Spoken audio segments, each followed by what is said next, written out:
Hello दोस्तों, नमस्कार। मेरा नाम है कौशिक। आप देख रहे हैं कौशिक आइडिया यूट्यूब चैनल। दोस्तों, इस वीडियो में हम बात करेंगे कक्षा 6वीं के अध्याय 3 के बारे में। तो चलिए वीडियो को शुरू करते हैं। यहाँ पे देखिए, जो पहला प्रश्न दिया है उस पहला प्रश्न में लिखा हुआ है कि नीचे दिए गए कथन सत्य है कि असत्य है, उसको छाट के नोट करना है।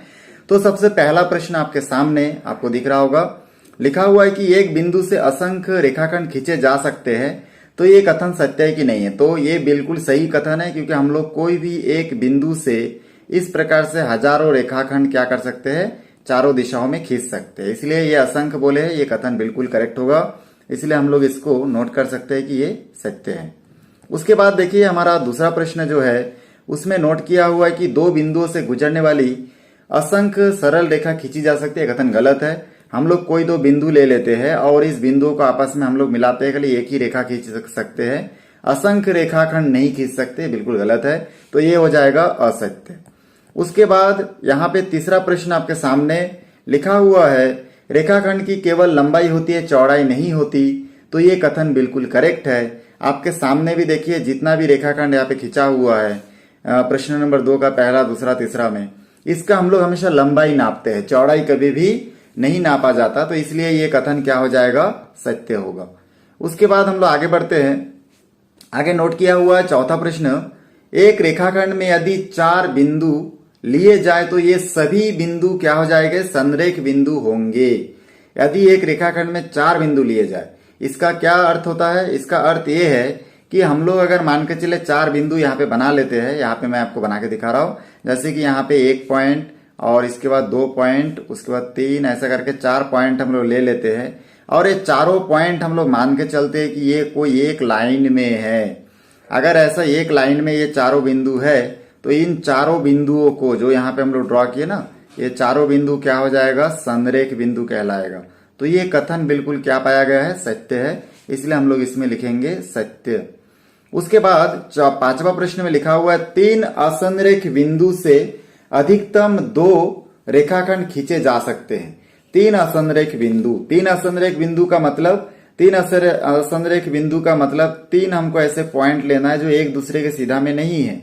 तो ऐसा अगर हम लोग लेके इनको आपस में अगर ऐसे लाइन खींचेंगे तो हम लोग पाएंगे कि ये तीनों बिंदु से कितने लाइन खींच पाए, 1, 2। तो हम लोग 3 बिंदु बनाकर, केवल 3 पॉइंट ऐसे बना के केवल 2 लाइन ही खींच सकते हैं। और ये भी वही कह रहा है, इसका मतलब ये क्या बोल रहा है, सत्य कथन कह रहा है। ठीक ना, ये कथन सत्य हो जाएगा। चलिए अब हम लोग प्रश्न नंबर 2 देखते हैं कि उसको हम लोग कैसे हल कर सकते हैं। प्रश्न नंबर 2 में आप लोग देख पा रहे होंगे, लिखा हुआ है, नीचे चित्र में कौन सा जोड़ा प्रतिच्छेदी रेखाओं का नहीं है। तो इसको हम लोग देखेंगे कि इसमें से जो पहला रेखा है, इसको अगर हम लोग आगे लाइन, इस लाइन को आगे बढ़ाते जाए तो ये कभी भी एक दूसरे से क्रॉस नहीं करेगा। उसके बाद लेकिन दूसरा और तीसरा नंबर को अगर हम लोग आगे बढ़ा दे, इस लाइन को आगे बढ़ाए, तो ये क्या हो जाएगा, एक दूसरे को क्रॉस करेगा, एक दूसरे को एक ना एक जगह पे काटेंगे। ठीक ना, क्रॉस करेगा। तो उसी को हम लोग बोलते हैं कटान बिंदु, मतलब प्रतिच्छेदी बिंदु। तो इसका मतलब इसमें केवल प्रतिच्छेदी रेखाओं का नहीं है। कौन सा नहीं है, पहला नंबर क्वेश्चन। तो पहला नंबर क्वेश्चन प्रतिच्छेद नहीं करेगा एक दूसरे को कभी, हमेशा इस लाइन को आगे बढ़ाते जाएंगे और हमेशा ये आगे बढ़ते जाएगा, कभी भी एक दूसरे को प्रतिच्छेद नहीं करेगा। इसलिए हम लोग इसको नहीं लेंगे। बाकी जो 2 है वो करेक्ट हो जाएगा। तो इस प्रकार से ये खाली प्रतिच्छेदी रेखा नहीं होगा, बाकी दूसरा और तीसरा नंबर प्रतिच्छेदी रेखाओं का होगा। चलिए आगे बढ़ते हैं हम लोग। तीसरा प्रश्न आपके सामने, और तीसरा प्रश्न में लिखा हुआ है, नीचे दिए गए रेखाओं के युग्म में से प्रतिच्छेद करने वाली रेखाओं का युग्म छाटिए। तो इसमें से सबसे पहले देखिए, यहाँ पे जो हमारा पहला प्रश्न है, पहला प्रश्न में ए और बी को देखिए क्रॉस कर रहा है कौन, डी और सी। यहाँ पे देखिए आर और एस रेखा को कौन क्रॉस कर रहा है, पी और क्यू। यहाँ पे देखिए आर और एस को कौन को कर रहा है, टी और यू, एक दूसरे को क्रॉस कर रहा है। लेकिन चौथा प्रश्न में आप देखेंगे कि इसमें एल एम को ओ और एन जो है प्रतिच्छेद नहीं करता है। तो इसलिए हम लोग कह सकते हैं कि इसमें से प्रतिच्छेद करने वाले रेखाओं के युग्म कौन कौन सा होगा। तो इसमें से होगा पहला क्वेश्चन, दूसरा क्वेश्चन, तीसरा, ये सब होगा। लेकिन चौथा नंबर प्रतिच्छेद नहीं करेगा। तो यहां तक समझ में आ गया होगा। चलिए इसके बाद हम लोग आगे देखते हैं चौथा प्रश्न। चौथा प्रश्न यहाँ पे आप देख पा रहे होंगे, लिखा हुआ है कि नीचे दिए गए खंडों ए बी सी डी में संरेख बिंदुओं के समूह को ज्ञात कीजिए या फिर लिखिए। यहां पे हम लोग देखेंगे कि जो सबसे पहले यहाँ पे जो हमारा ए और जो बिंदु बिंदु दिया इसको हम लोग अगर आपस में मिला दे तो ये कुछ इस प्रकार से एक लाइन को हम लोग मिला सकते हैं इसमें। उसके बाद हम लोग आगे भी देखेंगे, यहाँ पे इस बिंदु को इसके साथ मिला देंगे और उसके बाद इस बिंदु को इसके साथ मिला सकते हैं। उसके बाद हम लोग आगे देखेंगे कि यहाँ पे इस बिंदु को इसके साथ मिला देंगे, तीनों को एक लाइन में मिला सकते हैं। उसके बाद इसको भी हम लोग देख रहे हैं कि इसको भी मिला सकते हैं ऐसा करके। उसके बाद हम लोग इस पॉइंट को भी इसके साथ मिला सकते हैं। तो यहां से अगर हम लोग इन पॉइंटों को आपस में मिला दे तो आप पाएंगे कि संरेख का मतलब जो एक ही सीधा में हो, जो बिंदु तीनों चारों जितना भी बिंदु हो सब एक ही लाइन में, तो उसको बोलते हैं संरेख बिंदु। तो यहाँ पे आप देखेंगे कि अगर जब मैं लाइन को मिला दिया तो यहाँ पे हमारे सामने एकदम स्पष्ट हो गया कि संरेख बिंदु कौन कौन सा होगा। ए पॉइंट, उसके बाद सी पॉइंट और उसके बाद ई पॉइंट। ये जो मैं राइट का निशान किया हो रेड कलर से, तो यही आपका क्या होगा, संरेख बिंदुओं का समूह होगा। इसको छोड़ के बी और डी नहीं होगा क्योंकि इसमें 3 पॉइंट जो है एक ही सीधा में नहीं है। चलिए इसके बाद 5वां प्रश्न को हम लोग देखेंगे। उसके लिए मैं यहाँ पे एक पेज ऐसे ले लेता हूं, ठीक ना, जिसमें मैं आपको बताऊंगा कि कैसे हम लोग 5वां प्रश्न को हल कर सकते हैं। तो यहाँ पे देखिए जो 6वां प्रश्न है इसमें लिखा हुआ है कि 5वां प्रश्न में लिखा हुआ है निम्न माप की लंबाई के रेखाखंड खींचिए। तो हम लोग सबसे पहले यहाँ पे 6 सेंटीमीटर स्केल की मदद से हम लोग एक 6 सेंटीमीटर का रेखाखंड ऐसे खींच देंगे तो ये हो जाएगा हमारा एक रेखाखंड खींच दिया। और इसका हम लोग नाम भी दे सकते हैं, यहाँ पे ए और यहाँ पे बी, और ये कितना 6 सेंटीमीटर। स्केल से 0 से 6 सेंटीमीटर तक का रेखाखंड खींच देंगे तो हमारा प्रश्न सॉल्व हो गया। दूसरा प्रश्न जो है इसमें लिखा हुआ है 5 सेंटीमीटर। तो इसमें भी हम लोग क्या करेंगे, एक लाइन खींचेंगे और उसका नाम दे देंगे हम लोग, ए और बी नाम दे देंगे इसमें भी, और यहाँ पे हो जाएगा आपका 5 सेंटीमीटर, ठीक ना। ये सब स्केल से आपको खींच के देखना है। तीसरा प्रश्न आपके सामने लिखा हुआ है 4.5। तो इसमें भी हम लोग क्या करेंगे, 4.5 में भी हम लोग यहाँ पे एक स्केल लेके एक 4.5 4 और उसके बाद 5 लकीर ऐसे वो करके हम लोग एक लाइन खींच लेंगे और इसका नाम भी ए और बी दे देंगे और उसके बाद इसमें लिख देंगे 4.5 सेंटीमीटर। उसके बाद चौथा प्रश्न में लिखा है 2.3। तो इसके लिए आपको फिर से क्या करना है, स्केल की मदद से 2 के बाद 3 लाइन आपको ड्रॉ करना है, मतलब 2.3 लेना है और इसका नामकरण कर देना है ए और बी और यहाँ पे ऊपर लिख देना है 2.3 सेंटीमीटर। बस इतना करते ही आपका ये 5वां प्रश्न जो है सॉल्व हो जाएगा। चलिए इसके आगे हम लोग 6वां प्रश्न के देख लेते हैं कि किस प्रकार से 6वां प्रश्न को हम लोग हल कर सकते हैं। तो इसको हम लोग देखते हैं। तो यहाँ पे 6वां प्रश्न आपके सामने और 6वां प्रश्न में लिखा हुआ है एक ही सरल रेखा पर, ठीक ना, एक ही सरल रेखा लेना है और उस पर बोला गया है कि 3 सेंटीमीटर, 5 सेंटीमीटर और 6.5 सेंटीमीटर के 3 रेखाखंड हमको खींच के बताना है। सबसे पहले यहाँ पे मैं 6वां प्रश्न को हल करके बता रहा हूं आप लोगों को। तो 6वां प्रश्न में मैं क्या करूंगा, सबसे पहले एक लाइन खींचूंगा 3 सेंटीमीटर का, 3 सेंटीमीटर का एक लाइन खींचूंगा और इस पे मैं ठीक ना, और उसके बाद जस्ट यहाँ पे मैं नाम दे दूंगा इसका ए और बी। उसके बाद बोला है कि 3.5 सेंटीमीटर का, पहले 3 सेंटीमीटर फिर 5 सेंटीमीटर का रेखाखंड खींचना है। तो फिर से मैं यहां से स्केल की मदद से यहां से फिर मैं क्या करूंगा, एक रेखा खींचूंगा, कितना 5 सेंटीमीटर का। तो 5 सेंटीमीटर का एक रेखा खींच दिया मैं और ये मिलाते हुए आपको खींचना है, ठीक ना, मतलब ये दोनों रेखा एक दूसरे से मिला हुआ रहेगा। तो यहाँ पे मिलाते हुए मैं एक रेखा खींच दिया और यहाँ पे इसका नाम दे दूंगा। यहाँ पे थोड़ा जानकारी के लिए हम लोग पॉइंट दे देंगे इसमें, ठीक ना। ये हमारा ये और ये कितना हो गया 3 सेंटीमीटर और उसके बाद हम लोग फिर यहाँ से स्केल रख के 5 सेंटीमीटर का एक, और ऐसा नाम भी देते जाना है, सेंटीमीटर लिखते जाना है। यहाँ पे हम लोग ऐसे मार्क कर देंगे और यहाँ पे सी लिख देंगे। उसके बाद बोला है कि 6.5 सेंटीमीटर का और भी इसको आगे बढ़ाना है। तो यहाँ पे फिर हम लोग क्या करेंगे, स्केल की मदद से फिर एक लाइन खींच लेंगे, कहाँ तक 6.5 सेंटीमीटर स्केल की मदद से खींचना है। और ये तीनों लाइन को हम लोग मिलाते हुए खींच दिए और इसमें फिर से निशान दे देंगे, इसका नाम डी दे देंगे और यहाँ पे लिख देंगे 6.5 सेंटीमीटर। तो ये देखिए छठवां प्रश्न में जो लिखा हुआ था कि एक ही सरल रेखा में 3 सेंटीमीटर, 5 सेंटीमीटर और 6.5 सेंटीमीटर के 3 रेखाखंड खींचिए। तो एक ही सरल रेखा में हम लोग देखिए ये लाइन से खींच दिए। बीच में अगर गैप करना चाहते तो कर सकते, बाकी ये आपका आंसर हो गया। चलिए अब हम लोग 7वां प्रश्न में आते हैं। 7वां प्रश्न में देखिए हमारे पास क्या दिया है। उससे पहले हम लोग इसको थोड़ा मिटा देते थे ना, इरेज कर देते हैं। 7वां प्रश्न में लिखा हुआ है नीचे दिए गए इनके लंबाई के योग के बराबर, मतलब यहाँ पे जो भी लंबाई के योग के बराबर जो भी रेखाखंड वगैरह दिया है उन सभी रेखाखंड को क्या करना है हमको आपस में उतना ही बराबर का लाइन हमको खींचना है। तो ए और बी देखिए एक रेखाखंड खींचा हुआ है। ए का जो दूरी है यहाँ से यहाँ तक, उस दूरी के बराबर हमको क्या करना है, एक रेखा खींचना है। कहाँ, नीचे। उसके बाद यहाँ पे हम लोग सी और डी देख रहे हैं, तो सी और डी के बराबर भी एक लाइन हम लोग खींच लेंगे और स्केल से नाप लेंगे कितना है, और उतना ही रेखाखंड हम लोग, इस रेखाखंड को मैं नीचे एक साथ जोड़ के लिख देता हूँ। तो इस प्रकार से मैं जोड़ के इसको लिख दूंगा एक साथ मिला के। तो ये देखिए दोनों मिलके आपका एक रेखाखंड बन गया। तो इसमें भी बोले कि लंबाई इन दोनों का ए से बी और सी से डी तक का जो लाइन है, इन दोनों का लाइन मिला के कितना लाइन हो गया, ये जो आपको दिख रहा है।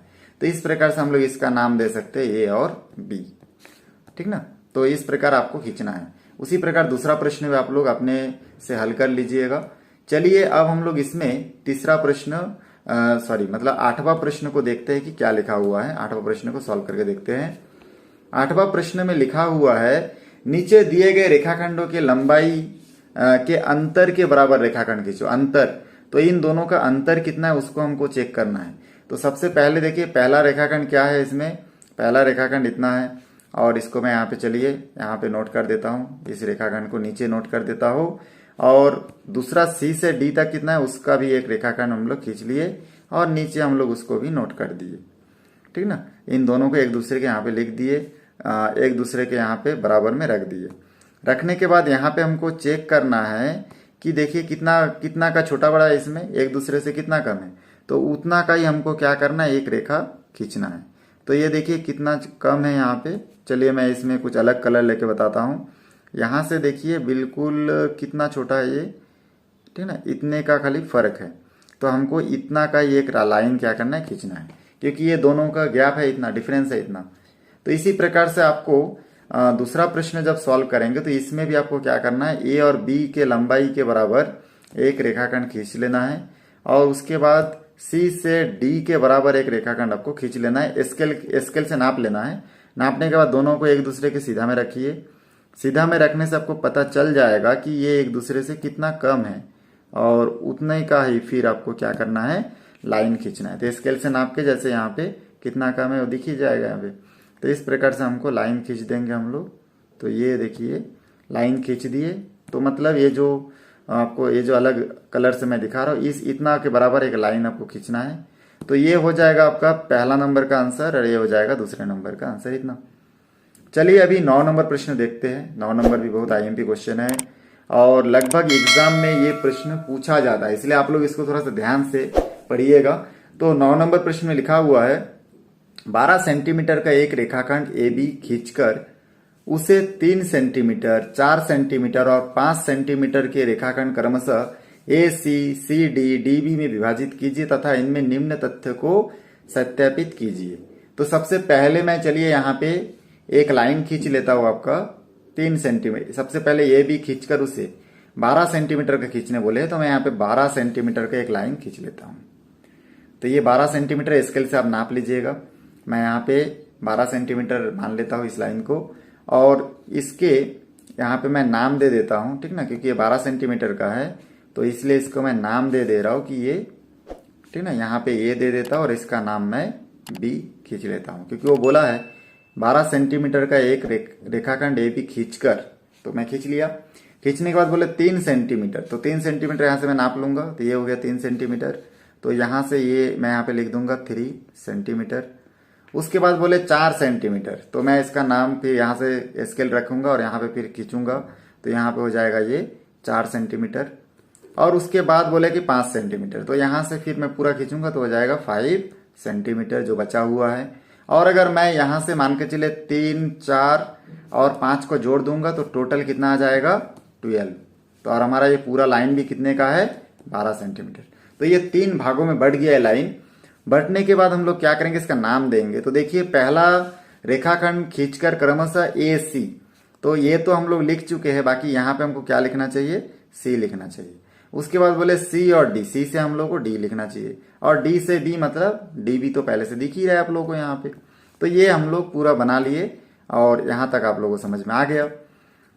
करने के बाद बोले कि एक यहाँ पे एक प्रश्न में जो दिया है ए डी सी बी ऐसा करके इनमें सत्यापित करना है। तो सत्यापित कैसे करेंगे उसको हम लोग देखते हैं। तो सत्यापित करने के लिए यहाँ पे चलिए मैं एक ठीक ना खाली पेज ले लेता हूँ ताकि हम लोग इसको और भी अच्छे समझ पाए। तो हम लोग इसमें ठीक ना, इसमें हम लोग क्या करेंगे, यहाँ पे हम लोग ठीक ना, ये डी था, सी डी और बी, हाँ ठीक। चलिए अब हम लोग क्या करेंगे, इसमें 2 पॉइंट दिया गया है। पहला पॉइंट में लिखा हुआ है कि ए डी, इसमें मैं इसको नोट कर लेता हूँ। यहाँ पे लिखा हुआ है कि A D minus A C बराबर C B minus D B, ऐसा करके लिखा हुआ है। तो यहाँ पे हम लोग देखिए, यहाँ पे हम लोग को इसको प्रूफ करना है, ठीक ना। तो इसको हल करने के लिए ए और डी का मान कितना हो जाएगा देखिए। तो हम लोग देखेंगे कि यहाँ पे जो ए और डी का मान है, ठीक ना, तो ए से डी का मान कितना है देखिए 3 सेंटीमीटर, ए से सी 3 और सी से डी कितना है 4। तो 3 और 4 कितना हो गया, ए डी का मान 7 हो गया। तो यहाँ पे हम लोग कितना लिख सकते हैं, ए डी की जगह पे 7, फिर माइनस का माइनस। उसके बाद ए और सी का दूरी कितना है देखिए, यहाँ पे ए और सी का दूरी हमको दिख रहा है 3 सेंटीमीटर। इसके लिए हम लोग यहाँ पे लिख सकते हैं 3 बराबर सी से बी।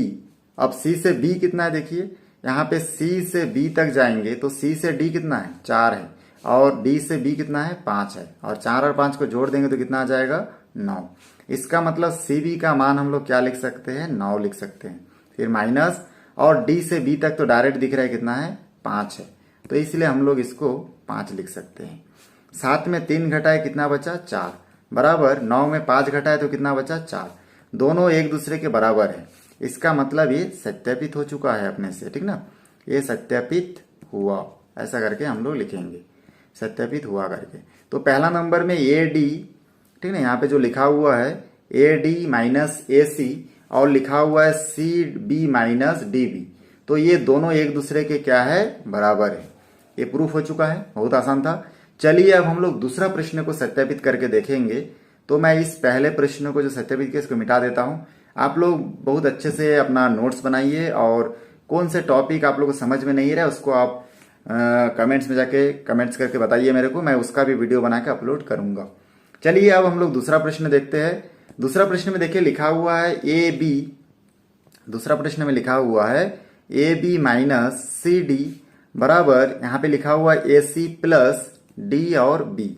तो हम लोग क्या करेंगे, सबसे पहले यहाँ पे ए और बी का हम लोग देख लेंगे। ए से बी तक का दूरी आप लोग देख ही रहे होंगे, स्टार्टिंग में हम लोग लिखे थे ए से बी तक का टोटल दूरी कितना है 12 सेंटीमीटर, प्रश्न में भी लिखा हुआ था। तो यहाँ से हम लोग प्रश्न भी देख सकते हैं, यहाँ पे 12 सेंटीमीटर लिखा हुआ है ना, 12 सेंटीमीटर ए बी का रेखाखंड खींचो। तो हम लोग 12 सेंटीमीटर का पूरा रेखाखंड खींचे थे, तो इसलिए हम लोग ए बी के जगह पे क्या लिख सकते हैं 12 लिख सकते हैं। उसके बाद माइनस सी से डी का दूरी कितना दिख रहा है आपको 4 दिख रहा है, यहाँ पे दिख रहा होगा सबको, तो यहाँ पे हम लोग 4 लिख सकते हैं। तो यहाँ पे 4 लिखेंगे बराबर यहाँ पे देखिए ए से सी कितना दिख रहा है आपको 3 सेंटीमीटर। उसके बाद हम लोग यहाँ पे 3 लिखेंगे प्लस डी से बी कितना दिख रहा है देखिए 5 सेंटीमीटर, तो यहाँ पे हम लोग लिख सकते हैं 5। अब 12 में से 4 घटाएंगे तो हमको कितना प्राप्त होगा 8 प्राप्त होगा, और अगर 3 में 5 को जोड़ देंगे तो भी हमको 8 प्राप्त होगा। इसका मतलब दोनों आंसर सही है, समान आया। इसका मतलब ये हुआ कि यहाँ पे A B minus C D और A C plus D B एक दूसरे के बराबर है, और यही हमको प्रूफ करना था। तो यहाँ पे हम लोग लिखेंगे सत्यापित हुआ। तो देखिए मेरे वीडियो को शुरू से आखिरी तक आप लोग देखे, इसलिए आप सभी का बहुत बहुत धन्यवाद करता हूँ। मेरे वीडियो अच्छा लगे तो लाइक शेयर और सब्सक्राइब कीजिएगा। धन्यवाद।